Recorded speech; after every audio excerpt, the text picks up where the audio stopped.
lockdown, and everything that I planned for the entire year came crashing. I'm sure I'm not alone.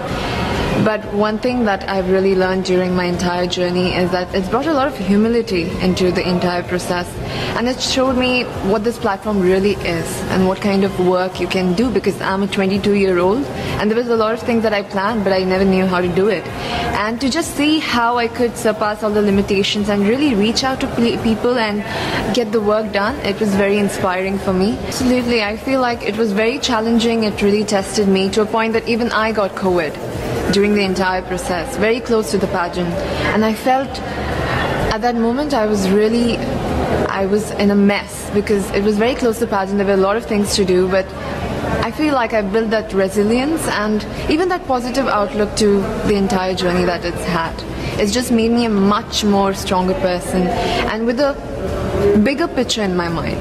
Now I don't look at small goals, I look at the entire picture. And you need to, at this point, start looking at the society frame of mind. I feel even globally when we are speaking, we usually talk, okay, it's my country, my area, my district. But with Corona coming into the picture, I feel now we need to talk about global unity. That's where it's pushing, and that's the direction of every dialogue that I can see.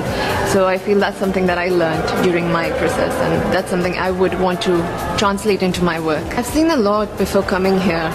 Even when I talk about it, I get goosebumps, because I've seen mass cremations, I've seen people lying out of the hospitals, and it's a very difficult situation to be in and to just witness people suffer.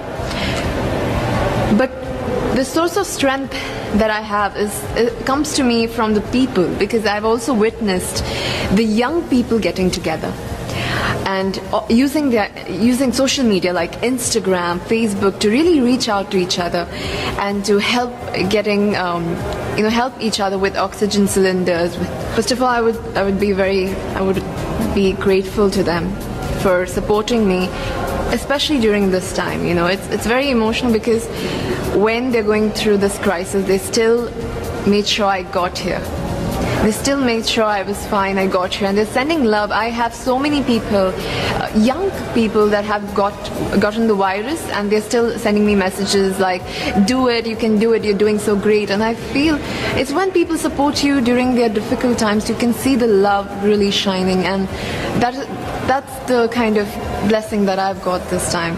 I want to thank them for that, and I want to say that even if I'm here, my heart solely lies in India. To be very honest, I'm feeling all of those feelings in different parts of it, but mostly I'm feeling very grateful to have this opportunity, especially during this time. It's just very flooring for me. That's true. You know what? In the Philippines, we have pageants all over the places. Yes, we have pageants in the barangay, in school, national, local. That's why we really love Miss Universe. It's like it's giving pride and putting the Philippines back on the pedestal. That's why there's an added pressure as a candidate coming from a pageant-loving country. But it's a good pressure. I always look up to our former Miss Universe Philippines. They really did well in the competition. And now this is my time to show who I am, to offer what Rabia can show to the rest of the universe. So I'm very happy, and at the same time, I'm excited to make all my kababayans proud, and hopefully I do. Why do you think it is that the Philippines love pageants? They have appreciation for beauty. We do love pageant because we used to think that we wanted to be included in the world. Well, my journey was Gracie. You know what? I started to be a dark horse. Nobody noticed me. Nobody knows I was in the competition up until the preliminary and the coronation night. And when I won, I received different comments. Of course, there were people who didn't expect me to do well, who think that I cheated.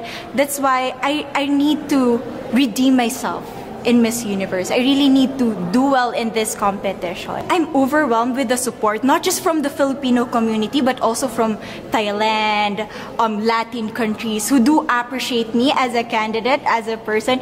It motivates me that I am beautiful, I can offer so much in this world, and when somebody believes in you, it gives you that extra energy to really do well and perform well. But because of your love and support, I was able to be the woman that I am today. And regardless of the result, I may or I may not win the crown, but one thing is for sure, I'm gonna make you all proud. To be here. Thank you. It feels amazing. I cannot believe that I'm here. You know, with the COVID situation, I'm so glad that we're all here and that there's so many girls that are able to be a part of this competition. And what it makes me realize is that the world isn't that big. When you see all the girls in the auditorium together from different countries, and everyone is so nice and so lovely, they're so warm, and I can't wait to get to know everyone. And also it's so unique to see that everyone was born into such different cultures, different languages, but we're all here together to tell our stories. Well, Thailand is very far away, that's one thing, and I really had to, it wasn't a struggle to get the visa, but it was a long process. And when I got the visa, I was very excited.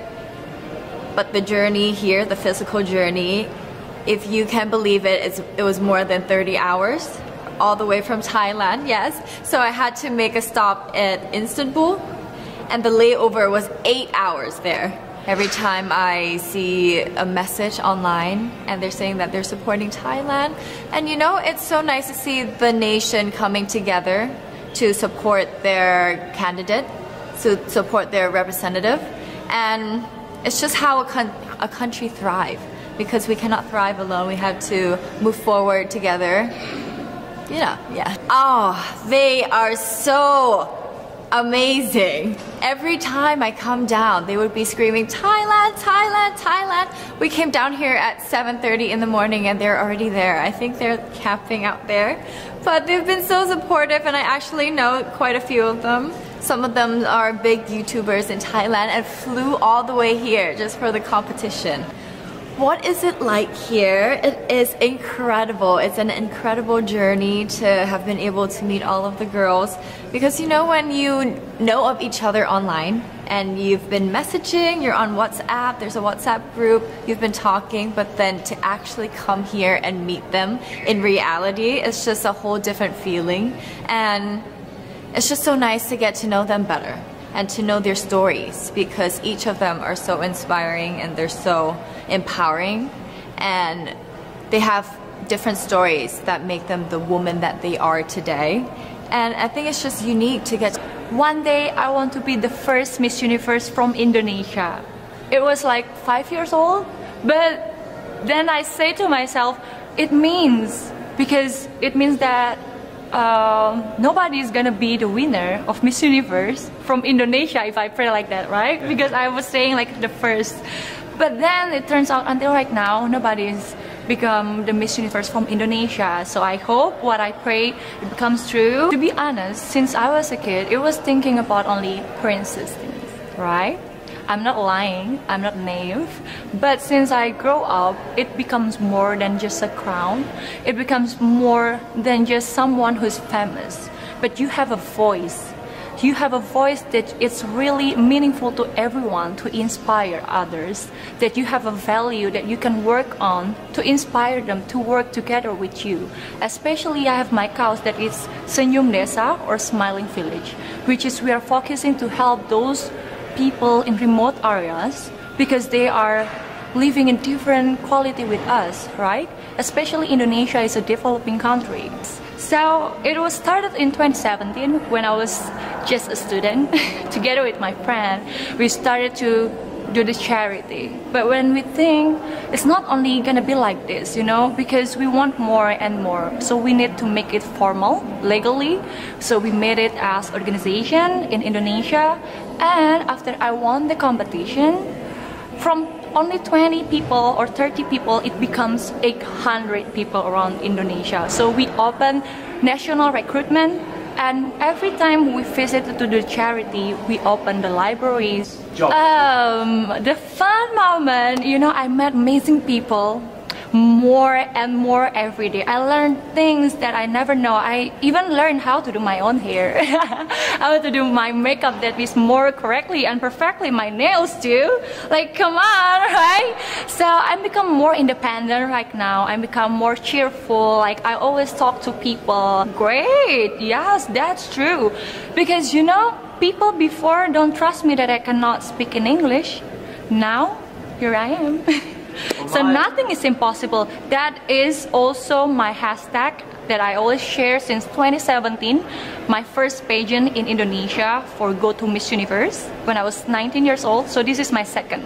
It feels like a dream come true, for real.